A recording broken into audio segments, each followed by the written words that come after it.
सबको जय यीशु की। प्रभु यीशु क्रिस्त में प्यारे भाइयों बहनों, नवजीवन का संदेश इस शीर्षक के अंतर्गत प्रतिदिन का ईश्वर का जीवंत वचनों को सुनने के लिए, समझने के लिए, उन वचनों को ग्रहण करते हुए उन वचनों के अनुसार जीवन बिताने की शक्ति, सामर्थ्य, कृपा, अनुग्रह मांगते हुए एक सुंदर आदर्श क्रिस्तीय जीवन बिताने की विशेष कृपा मांगने के लिए मैं आप सभी लोगों का हार्दिक स्वागत करता हूं। आज जनवरी की 13 तारीख है, मंगलवार का दिन है। और आज के दिन में हम सबों के लिए मनन चिंतन करने के लिए विषय दिया है संत मार्कुस के द्वारा रचित सुसमाचार अध्याय 1 पद संख्या 21 से 28 का प्रसंग है। इस प्रसंग में हम लोग विशेष रूप से देखते हैं प्रभु यीशु मसीह का प्रचार प्रसार का कार्य, जिसमें वो लोगों को शिक्षित करते हैं, लोगों को ईश्वर के राज्य के बारे में बताते हैं, लोगों को उनकी बीमारी से चंगाई प्रदान करते हैं, अवधूतग्रस्त लोगों को छुटकारा देते हैं। और इस प्रकार से प्रभु सर्वांगीण विकास के लिए, लोगों के सर्वांगीण विकास के लिए आत्मा, शरीर, मन हर प्रकार से स्वस्थ रखने के लिए और स्वस्थ रहने के लिए प्रभु अपने मिशन कार्य को आगे बढ़ाते हैं। सबसे पहले यहाँ पर आज के प्रसंग में लिखा है, वे कफरनाव गए। कफरनाव यानी कि प्रार्थना का जगह पर, यानी कि प्रभु ने प्राथमिकता दी प्रार्थना के लिए, अपने अब्बा पिता से जुड़े रहने के लिए प्राथमिकता दी। अपने अब्बा पिता से जुड़े रहते हुए, प्रार्थना में बने रहते हुए, प्रार्थना की गहराई में जाते हुए यीशु ने अपने मिशन कार्य किया। यानी कि हम सबों को भी यह मिशन कार्य दिया है। इसलिए हमें सर्वप्रथम प्रभु का इस उदाहरण को अपनाना है। प्रार्थना की जगह पर जाना है, चर्च जाना है, प्रार्थना के स्थल पर जाना है, प्रार्थना में समय बिताना है, प्रभु का वचन पढ़ना है, सुनना है। तभी जाके हमारे अंदर वो आत्मिक शक्ति, सामर्थ्य हमें मिलेगी।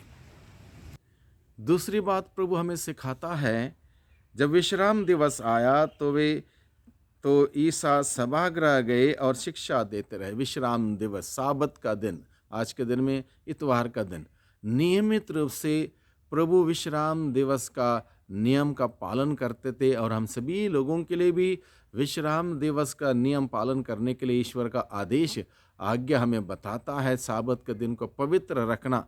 और ये भी बहुत ही ज़रूरी है।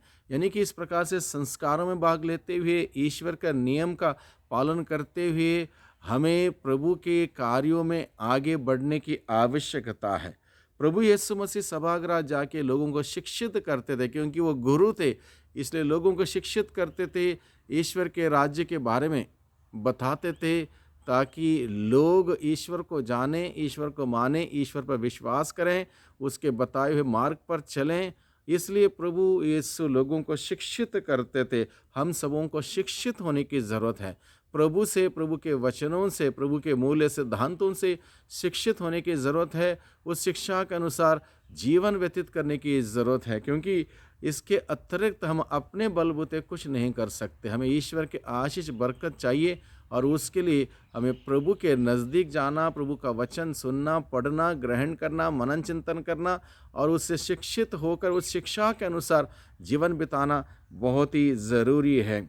और यहाँ पर आगे लिखा है, उनके शिक्षा सुनकर लोग अचंभे में पड़ जाते थे। यानी कि उनके शिक्षा में इतना पावर था, इतनी शक्ति थी, इतनी सामर्थ्य थी, लोग आश्चर्यचकित हुआ करते थे। लोग प्रभु की शिक्षा सुनकर आश्चर्यचकित हुआ करते थे, क्योंकि उनकी शिक्षा में वो पावर, वो शक्ति, वो सामर्थ्य हुआ करते थे जो लोगों को छू जाती थी, और लोग उस शिक्षा को ग्रहण करते हुए आनंदित हो जाते थे। और इस प्रकार से प्रभु यीशु मसीह अपने प्रचार प्रसार का कार्य, शिक्षा देने का कार्य किया करते थे, और बहुत सारे लोग इसमें से फ़ायदा उठाते थे, आनंदित होते थे, लोगों को जीवन मिलता था, चंगाई मिलती थी। ईसा के प्रचार प्रसार के कार्य में मुख्य रूप से 3 महत्वपूर्ण कार्य वो करते थे। सबसे पहले शिक्षा देना, दूसरा रोगियों को चंगा करना, तीसरा अवधूतों को निकालना। और ईसा के आदेश पर अवधूत बाहर आते थे, उसकी ईसा की बात को मानते थे, यानी कि इस प्रकार का अधिकार के साथ जब प्रभु ने कार्य किया, लोग बड़े आश्चर्यचकित थे, क्योंकि इसके पहले, यीशु से पहले किसी भी उनके शास्त्री ने, उनके उनके नेताओं ने ऐसा शिक्षा शिक्षा ऐसी बात नहीं बताई थी जो कि अधिकार के साथ हो। इसलिए प्रभु के अधिकार में प्रभु के अधिकार में सब कुछ है। आकाश, धरती, अधोलोक में प्रभु का नाम सर्वश्रेष्ठ नाम है। यीशु के नाम में वो पावर है, वो शक्ति है, वो सामर्थ्य है। यीशु के सारे कार्य एक विशिष्ट अधिकार के साथ किया करते थे। इसलिए हम सबों को अपने आप को प्रभु के हवाले करना होगा, प्रभु के अधिकार में देना होगा, और प्रभु अपने अधिकार से हमारे साथ कार्य करेगा, अद्भुत से अद्भुत कार्य करेगा। हमारे जीवन में अधिकार कब आता है? हमारे जीवन में वो अधिकार, वो पावर, वो ताकत कब आती है? जब हम ईश्वर की आज्ञा मानते हों, जब हम उस पर ईश्वर पर भरोसा रखते हों, उसके वचनों के अनुसार हम चलते हों, जब हमारे जीवन में सच्चाई हो, प्रेम हो, ईमानदारी हो और पवित्रता हो, तब जाके प्रभु हमें वो अधिकार प्राप्त होता है।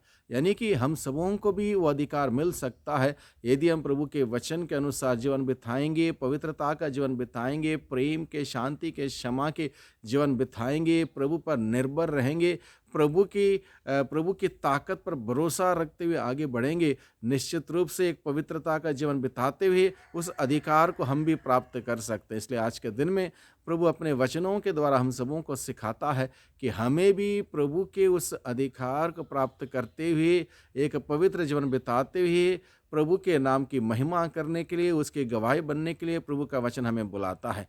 प्रभु के आशीष बरकत हम सबों को निरंतर मिलती रहे, और प्रभु के आशीषों से हम सभी निरंतर आगे बढ़ते रहें। सबको जय यीशु की, सबको धन्यवाद।